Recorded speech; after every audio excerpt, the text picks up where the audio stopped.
Seja muito bem-vindo e bem-vinda. Mulheres em Debate está no ar. Esse programa quer levar até as pessoas, temas que afetam diretamente a vida das mulheres. A iniciativa nasceu após reunião entre a Frente Parlamentar em Defesa da Mulher, Comissão de Defesa dos Direitos da Mulher e Combate à Violência Doméstica e Familiar da Assembleia Legislativa do Mato Grosso do Sul e também a Subsecretaria Especial de Cidadania do Governo do Estado. Hoje nós vamos falar sobre um problema antigo e que precisa de uma solução. E aí, é possível combater a violência contra as mulheres? Para responder essa e outras perguntas, comigo no estúdio Luciana Zambuja Roca, Subsecretária de Cidadania do Governo do Estado. Obrigada. Muito obrigada, nós que agradecemos o convite. E também Jaqueline Machado, juíza titular da Terceira Vara da Violência Doméstica e Familiar contra a Mulher, e também coordenadora da Coordenadoria de Mulher em Situação de Violência Doméstica e Familiar. Obrigada, seja bem-vinda. Obrigada, é um prazer. Assim como em todo o Brasil, os números relacionados à violência contra a mulher seguem alarmantes em todo o Mato Grosso do Sul. E aí, na esteira dos dados, temos crescimento nos casos de feminicídio, um crime contra a mulher por razões da condição do sexo feminino. Vamos conferir a reportagem. Os crimes contra as mulheres estampam as páginas dos noticiários do estado todos os dias. Em apenas 4 meses, os fatos registrados em Mato Grosso do Sul impressionam. Nas ruas do centro de Campo Grande, foi possível encontrar no mesmo quarteirão diversas pessoas com uma história para contar. E minha amiga sofreu violência esses dias. O cara invadiu a casa dela, ela falou: eu não vou fazer porque ele tem mãe. Eu falei: você também tem mãe, se ele entra dentro dessa casa e te mata. A gente não pode fazer, tem que ser egoísta às vezes em muitos assuntos, porque são pessoas com problemas psicológicos. Eu já sofri violência, foi física, psicológica, estava grávida dele, eu fui violentada também. Graças a Deus superei. E você conseguiu sair dessa de que forma? Eu coloquei um ponto final, falei que não queria mais voltar. Fui na delegacia da mulher, registrei boletim de ocorrência e estou com medida protetiva. Já fui sim a vítima. Em 91 denunciei, e creio que nunca mais vai acontecer, porque eu denunciei. Então as outras pessoas vão ficar com medo, E isso daí é que vai salvar vidas. Para reverter essa triste realidade, existem algumas alternativas. A mais conhecida é a Lei Maria da Penha, que tornou as penas contra crimes de violência doméstica mais rigorosas e é considerada pela Organização das Nações Unidas, a ONU, uma das leis mais avançadas do mundo. Ela estabelece algumas formas de violência doméstica e familiar contra a mulher, mas destaca que essas formas não são as únicas. E entre elas estão a violência física, violência psicológica, violência sexual, violência patrimonial, violência moral. Para os casos extremos, existe também a Lei do Feminicídio, sancionada em 2015. Colocou a morte de mulheres no rol de crimes hediondos e diminuiu a tolerância nesses casos. A lei alterou o Código Penal. E qual que seria a sua sugestão para combater esse problema? Dá mais respeito, O homem tem mais respeito com a mulher, Então, tudo que ela faz pra gente, então, o que a gente faz com elas, então, acho que tem que ter respeito com elas. Então, a sua sugestão seria fazer a denúncia? A denúncia e pôr os caras na cadeia, porque o cara vai preso, paga a fiança e volta a fazer tudo de novo, Quantas tragédias aconteceu aqui em Campo Grande e todo dia está acontecendo um homicídio, então não está certo isso aí.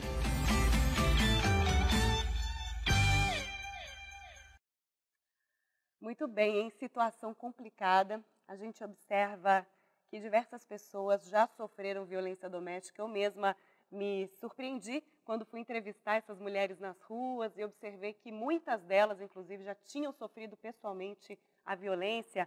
E eu queria saber até um pouco das razões, dos motivos dessa parceria entre a Subsecretaria de Cidadania do Governo do Estado, a Assembleia Legislativa. Luciana.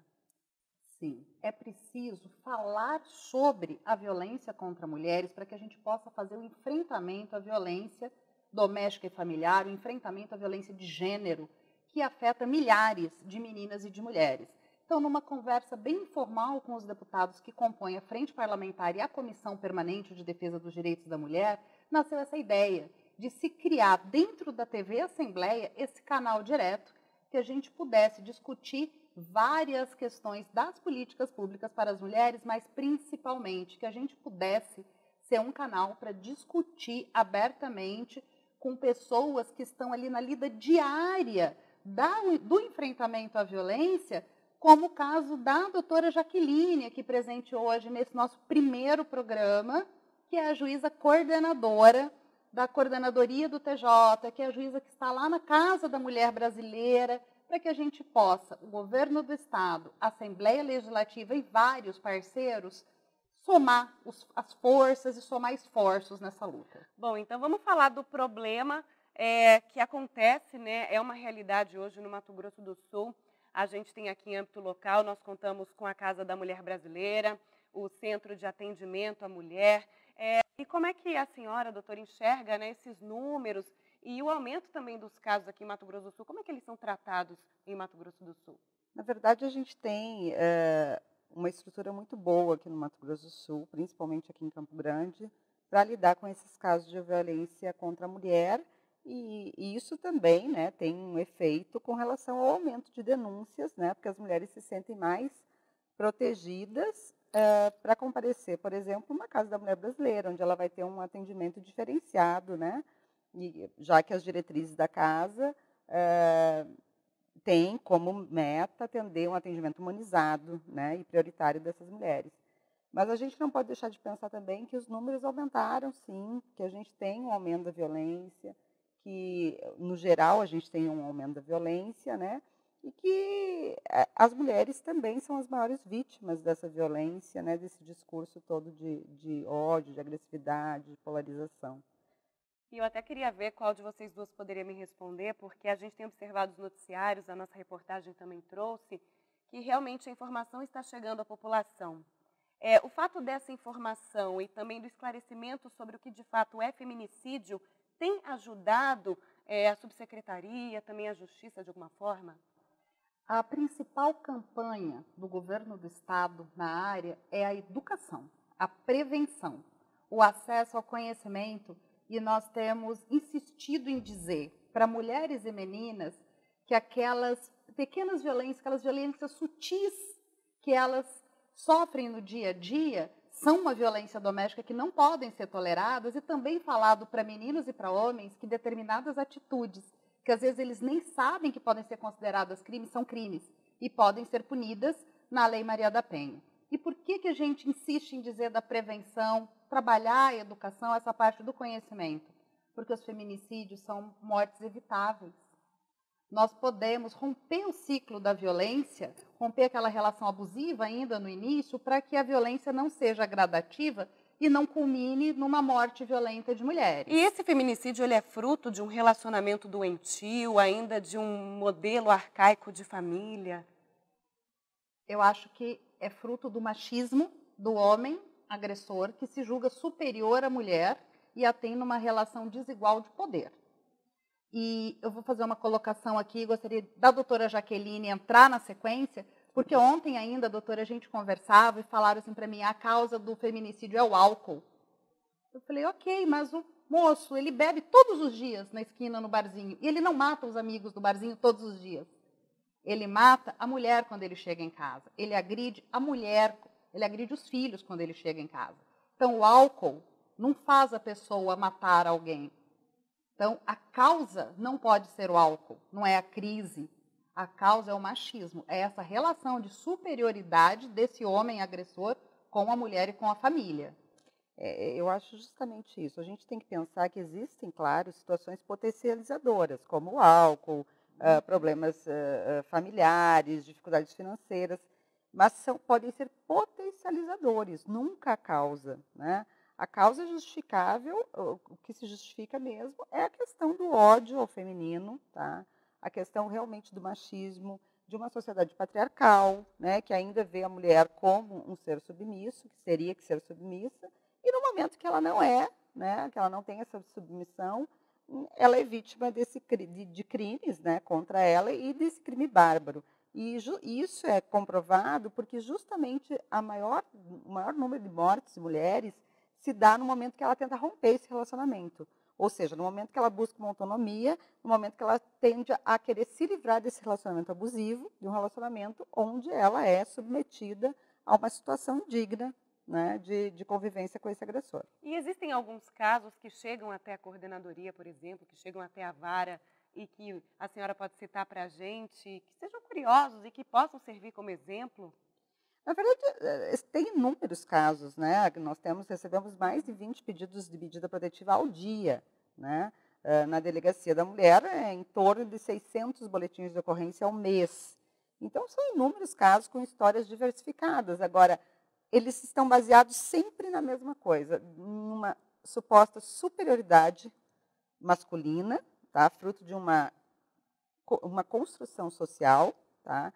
E uma superioridade masculina ligada à agressividade e, ao mesmo tempo, uma submissão feminina ligada à docilidade. Tudo aquilo que é feminino tem que ser frágil e doce, e tudo que é masculino tem que ser forte e agressivo.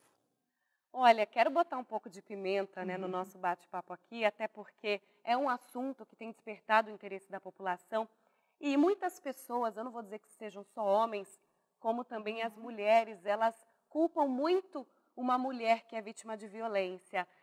A mulher sofreu a violência e passou um pouco, fez a queixa, retirou a queixa. A mulher é vítima de violência porque saiu à noite com uma roupa considerada inapropriada. Então, acabam rolando, né, alguns papos desse sentido. Mas, na verdade, é puro preconceito. Eu queria saber como é que o poder público enxerga também essa postura das pessoas.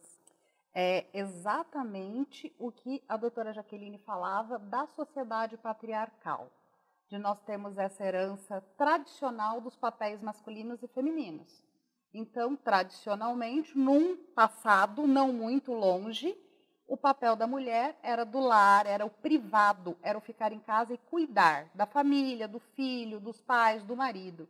E o homem ia ao espaço público, ao trabalho, à política. Hoje em dia, nós temos visto mulheres buscando a igualdade de direitos e de oportunidades. E nisso consiste a política do feminismo. Feminismo não é ser mais ou ser melhor do que os homens, é ter direitos iguais, de oportunidades iguais. E falando na letra fria da lei, a Constituição Brasileira, de 88, já tinha claramente pacificado isso. Homens e mulheres são iguais em direitos e obrigações. Então, o poder público, o governo do Estado, por meio da Secretaria Especial e da Subsecretaria de Políticas para as Mulheres, tem dito isso, reafirmado isso todos os dias. Homens e mulheres têm os mesmos direitos. Então, quando a mulher ousa romper esse papel, que para algumas pessoas, para algumas famílias ainda é o tradicional, ainda é o do privado, o do lar, essa mulher pode se colocar em risco. E o que a gente precisa dizer também, com muita tranquilidade, com muita clareza para a sociedade, é que não existe o não meter a colher. A gente tem que meter a colher. Não é briga de marido e mulher, é briga do covarde agressor com a mulher, que está numa situação desigual de poder. E quando a mulher ousa romper esses papéis tradicionais, ela é vítima de violência, desse homem que não aceita. Então, a Lei Maria da Penha, ela não é uma lei que pune homens, é uma lei que pune homens, agressores, autores de agressão contra mulheres. A lei do feminicídio não é uma lei que vai punir homens assassinos, vai punir é uma qualificadora que vai punir os homens que mataram suas mulheres por questão de gênero. Ela só morreu por ser mulher. E talvez o Judiciário, o Ministério Público, escute muito uma frase que a gente escuta dos agressores, que é assim: se não for minha, não vai ser de mais ninguém. E aí o que ele faz? Inconformado com essa decisão da mulher de se separar e de querer viver a sua própria vida, comete o assassinato da mulher pelo fato dela ser mulher e querer viver a própria vida. O bacana é que a Lei Maria da Penha ela é uma das melhores do mundo, né, reconhecida aí pela ONU, só que não existe uma alternativa para aquela mulher que quer retirar a queixa, por exemplo, contra o agressor. Ela não é protegida disso, né? Um aspecto psicológico muito mais profundo essa discussão. Na verdade, só voltando um pouquinho à pergunta anterior, Lívia, é importante a gente falar que essa questão da culpabilização da mulher é uma coisa que também vem de uma construção social. A mulher se sente muito culpada em todas as questões familiares, né? Então, ela acha que se o filho vai mal na escola, ela se culpa, se o marido não está bem, ela se culpa. E a sociedade como um todo culpa a mulher. E a gente vê isso claramente nas mulheres vítimas de violência, de elas chegarem e falarem, ai, mas se eu tivesse feito diferente, ele não teria me agredido. A questão é essa, o culpado pela violência é o agressor, não é a vítima. Né? Então, a gente tem que sair desse estereótipo de que a mulher é culpada pela violência sofrida. Não há justificativa para uma agressão. A sociedade não aceita a agressão de um animal, não aceita a agressão de um ser humano. Não pode aceitar, por justificativa nenhuma, a agressão de uma mulher. Bom, vou ter que chamar o intervalo. Luciana Zambuja Roca, subsecretária de Cidadania do Governo do Estado. Nós estamos também com a doutora Jaqueline Machado.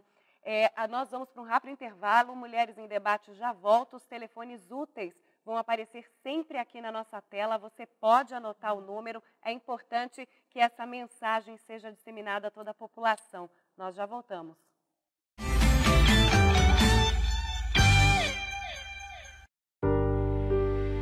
Minha filha deixou um vazio tão grande na família.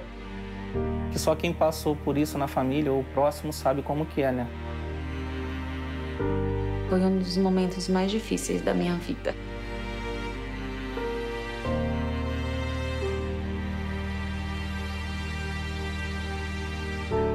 Minha filha não era doente, muito saudável, nunca foi doente. E pelo mosquito, minha filha se foi. Ele não conseguia mais trabalhar por causa das dores e em cima da cama. E a renda que sustentava a casa dele com a minha mãe, essa renda parou, né? Mas assim, ela ainda não anda, ela não senta, ela não fala. Eu, graças a Deus, ainda tenho a minha filha comigo. O perigo é para todos, o combate também. Faça a sua parte. Com ações simples, podemos combater o mosquito. Ministério da Saúde, Governo Federal. Novos rumos nos direitos, nas oportunidades, no desenvolvimento. A sociedade está em constante transformação e a Assembleia também. A Casa de Leis inicia sua nova gestão com transparência e disposição ética para fiscalizar e coragem para fazer acontecer. Venha com a gente. A Assembleia Legislativa está renovada e à sua espera.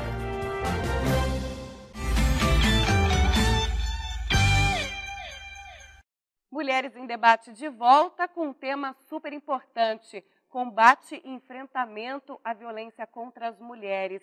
Eu quero agradecer a presença das nossas convidadas do dia. Comigo no estúdio, Jaqueline Machado, juíza da Casa da Mulher Brasileira, também Luciana Zambuja Roca, subsecretária de Cidadania do Governo do Estado.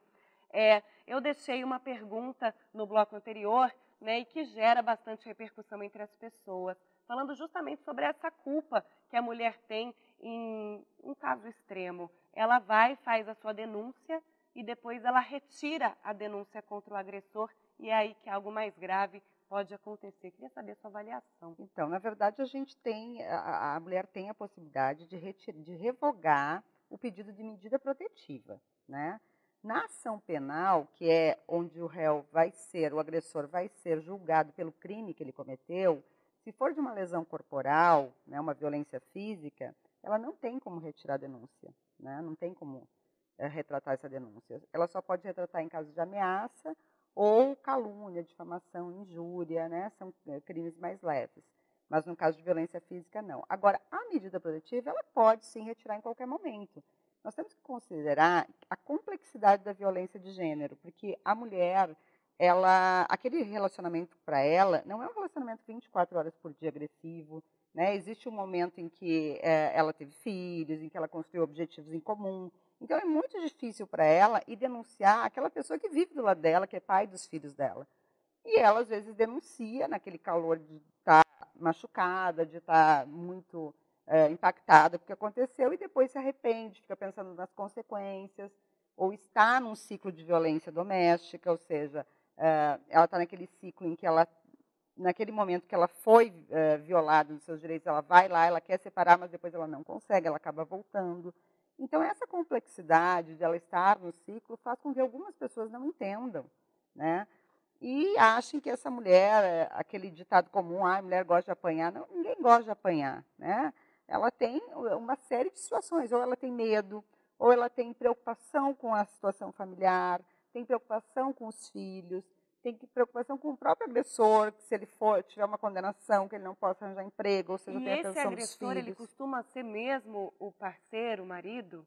Geralmente, né, a gente tem casos de outros familiares, mas geralmente o agressor é companheiro, ex-companheiro, marido, ex-marido, namorado, ex-namorado, né, são pessoas em um relacionamento íntimo de afeto.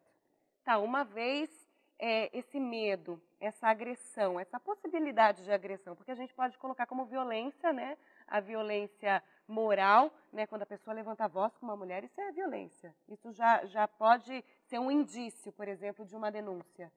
Isso pode ser podem ser sinais de que um relacionamento está se tornando violento e abusivo. Vai começar com pequenos sinais e vai acabar com algumas expressões, e é bom a gente usar a mesma forma como as mulheres relatam para a gente. É assim, você não serve para nada. Se você separar de mim, se você me largar, você não vai encontrar ninguém que te queira. Você é muito burra, você é muito gorda, você é muito feia. As mulheres acabam tão fragilizadas numa relação abusiva que elas interiorizam isso, sofrem com isso e acabam acreditando. E o homem acaba dominando essa relação. Isso lamentavelmente, a gente escuta muito das mulheres que estão numa situação de violência. Então, daí a importância de toda a união da rede, dos serviços articulados, dos serviços integrados. Não é o governo do Estado sozinho, não é o Poder Judiciário sozinho. Então, nós temos que colocar algumas áreas de outras políticas públicas, como a assistência social, a educação, a saúde e, principalmente, a segurança pública. Mas também áreas como esporte, cultura, lazer. Então, é uma rede de vários atores e precisa ter essa integração, porque ninguém faz nada sozinho mesmo. E se a gente não tiver essa união, se a gente não tiver o comprometimento e a sensibilidade dessas pessoas, a gente não vai avançar em políticas públicas de enfrentamento à violência. E ainda, se a gente fizer tudo isso junto, a gente também não avança se a sociedade civil, se as pessoas não compreenderem que o mundo mudou, a sociedade é dinâmica, nós temos hoje novos valores, novas regras.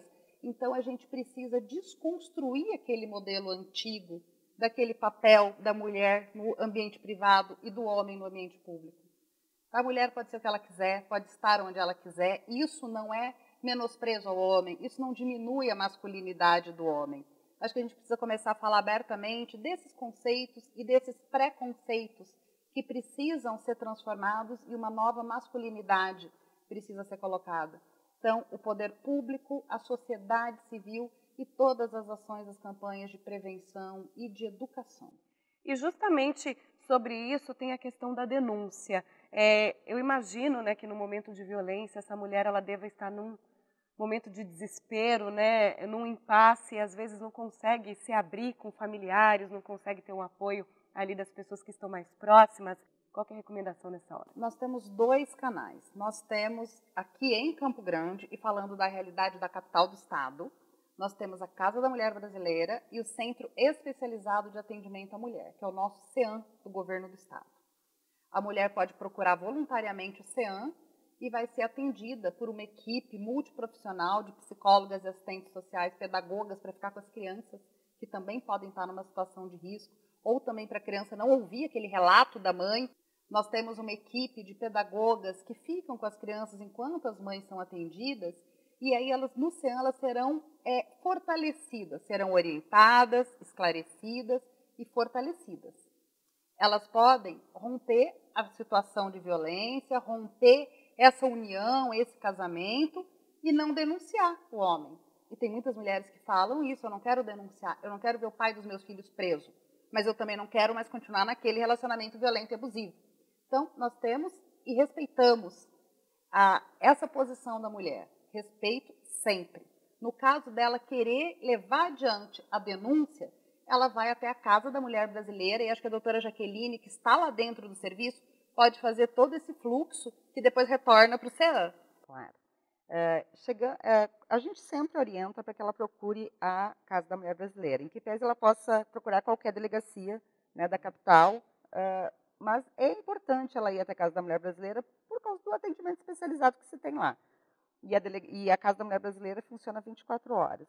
Então, ela chegando lá, ela vai ser recepcionada, vai ser feita uma ficha, um cadastro dela, ela imediatamente, se ela quiser, é claro, sempre todos os atendimentos lá dependem da vontade da mulher, ela vai ser encaminhada para o setor psicossocial, lá ela vai ser ouvida por uma psicóloga ou uma assistente social, e em seguida vai ouvir o relato, colher o relato dela e ver, né, que tipo de serviço que ela quer. Então, se ela quer fazer uma denúncia, um boletim de ocorrência, e quer pedir medidas protetivas, ela vai ser encaminhada até a DIAN.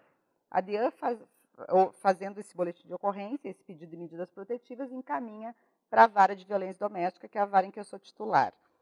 As medidas protetivas são analisadas no mesmo dia, tá? Então, no mesmo dia elas são analisadas e se Então, deferidas... existe uma certa urgência. Desculpa te interromper. Sim. É porque justamente a mulher ela está no momento vulnerável da vida dela. Ela já está numa delegacia, já está buscando um apoio. Então, normalmente... Pela Lei Maria da Penha, o delegado tem 48 horas para mandar para o juiz 48 horas para decidir. Só que aqui na Casa da Mulher Brasileira, isso acontece em horas mesmo, dentro das 24 horas. Quer dizer, imediatamente esse pedido de medida vai para a vara e imediatamente ele é decidido, né? Se ele for deferido, já sai o mandado para o oficial de justiça cumprir, e se ele não for deferido, pode ser determinado, então, um estudo psicossocial, para verificar a situação e se há o risco imediato ou até uma audiência de justificação.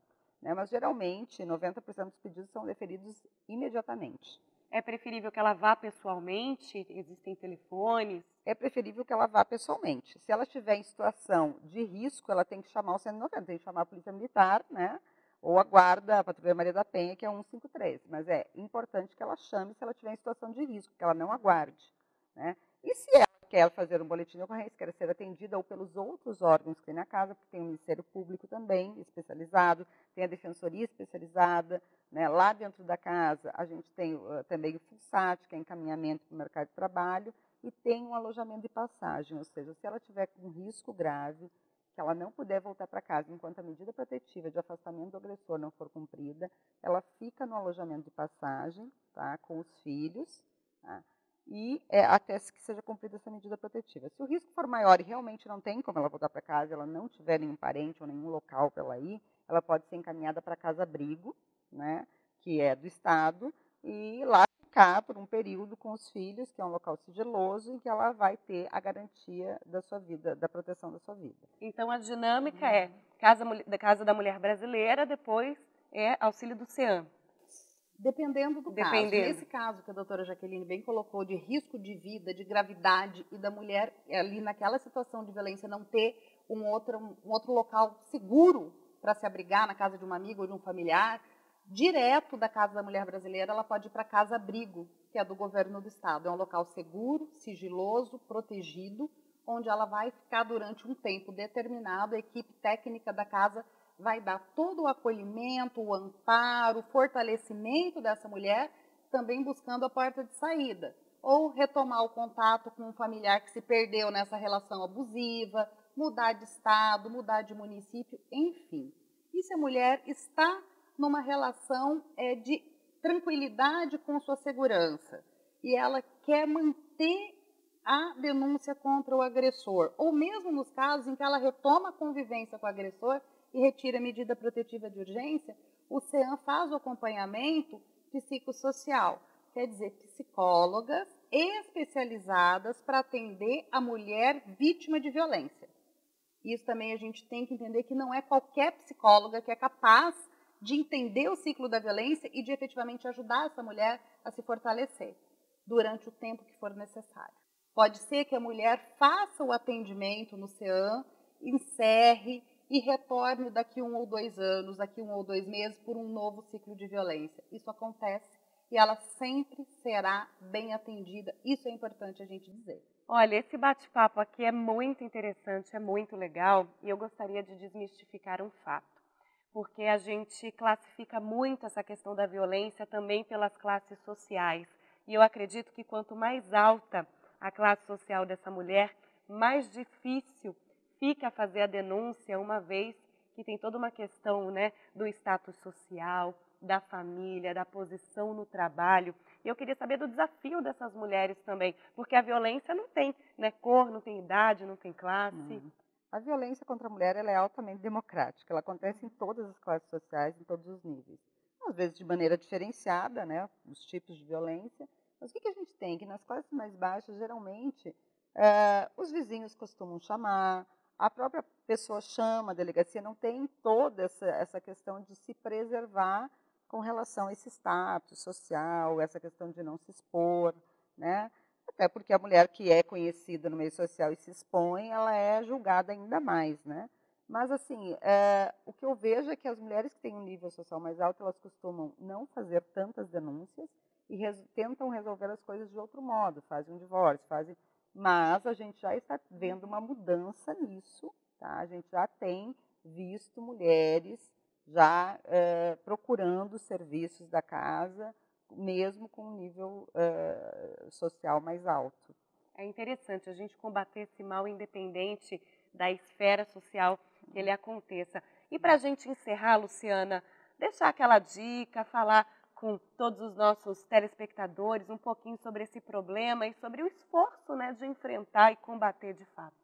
Eu gostaria de deixar uma reflexão a todas as mulheres que estão nos ouvindo, Lívia, porque invariavelmente ela vai conhecer uma mulher que vai identificar e se perceber como vítima de violência em algum momento da sua vida. Lamentavelmente, isso é uma verdade. Não tenha vergonha, não tenha medo, não se culpe. A culpa não é sua, a culpa é do agressor. Não demore a querer romper essa situação, essa relação, acreditando que o homem vai mudar. Ele pode até mudar por um curto período de tempo. Vai ser muito amoroso, vai ser um príncipe. Mas aí a agressão retorna, a agressão volta, cada vez mais violenta. E esse é o relato que a gente tem escutado de muitas vítimas de feminicídio. Então, uma mensagem final: violência contra a mulher não tem desculpa, tem lei, tem a Lei Maria da Penha, tem a lei do feminicídio, que é um crime hediondo, e o governo do Estado reafirma o seu compromisso com o combate a todas as formas de violência contra mulheres. Luciana Zambuja Roca, subsecretária de Cidadania do Governo do Estado, obrigada pela sua participação. Juíza Jaqueline Machado, juíza lá da Casa da Mulher Brasileira, queria que a senhora também deixasse seu recado, sua mensagem para a gente. Claro. Bom, a Luciana falou para as mulheres, e eu vou falar para toda a sociedade, então. É necessário que a sociedade tenha a real dimensão do que está acontecendo hoje com as mulheres do Brasil e do mundo todo, mas do Brasil e do nosso Estado também. E a gente não pode mais tolerar, como sociedade, que as mulheres continuem morrendo a cada 2 horas no nosso país e sendo mortas pelo fato de ser mulheres. Ou seja, está na mão da sociedade mudar essa realidade, não só do Estado, não só do poder público, mas de toda a sociedade. Então nós temos que educar nossos filhos não apenas para eles não baterem em mulheres, né? Nós temos que educar nossos filhos para eles entenderem que as mulheres são iguais, são seres humanos com os mesmos direitos e obrigações que eles têm, que os homens têm. Né? E isso não diminui nenhuma das partes, nós precisamos de uma cultura de paz no nosso país. Muito obrigada, então, pela participação de vocês. A gente chega ao fim a esse primeiro Mulheres em Debate. Todos os telefones úteis, links, estão aparecendo aqui na nossa tela. É importante que você anote e dissemine toda essa nossa mensagem para toda a população, para toda a sua família, os seus amigos. Inclusive, se você estiver assistindo esse programa pela internet, compartilhe o nosso link. Mulheres em Debate volta com outro tema em uma outra oportunidade. Até lá!